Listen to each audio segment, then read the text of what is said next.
To track your accomplishments, Bejeweled 3 has 15 upgradable badges and 5 non-upgradable badges, translating to a total of 65 Steam achievements. Of these, most are not even worth talking about, because you're going to get them by accident just by playing the game. But there are 2 badges which will take you much longer to earn than the rest. The first is not very difficult, just tedious, that is the Gambler. To max out the Gambler, you have to earn 100 flushes in the poker game mode. This is essentially done by matching the same gem 5 times in a row, which is extremely RNG dependent. Sure, there's no timer in poker, and you can offset some of the RNG with good planning, but at the end of the day, the game is going to decide when you get a flush. On average, you'll get 1 per poker attempt, if that. As of writing this, I am sitting at 55 out of 100 flushes. And while this achievement's tediousness has made it the last one I need, it isn't the titular most difficult achievement in Bejeweled 3. That title belongs to Icebreaker. This achievement requires you to play the Ice Storm game mode. In this game, pillars of ice will begin climbing random columns. If they hit the top, they'll begin filling the same column a second time. And if the pillar succeeds twice, you get a game over. If you make a horizontal match in a column containing an ice pillar, it will stall it, but if you make a vertical match, it will instantly destroy the column. If you destroy multiple columns within a couple seconds of each other, you will begin racking up a column combo. The goal of the Icebreaker achievement is to get a column combo of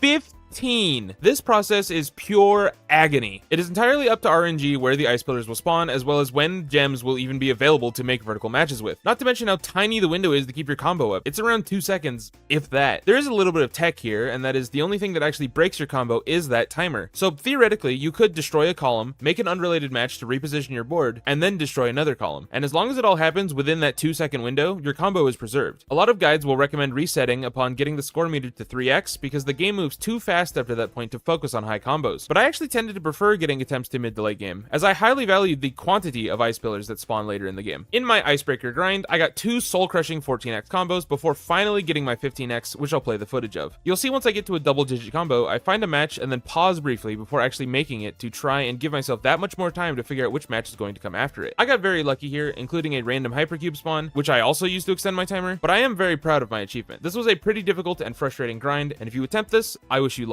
As somebody who's as terrible at video games as I am can do it, so can you. Now, if you'll excuse me, I've got some poker flushes to farm.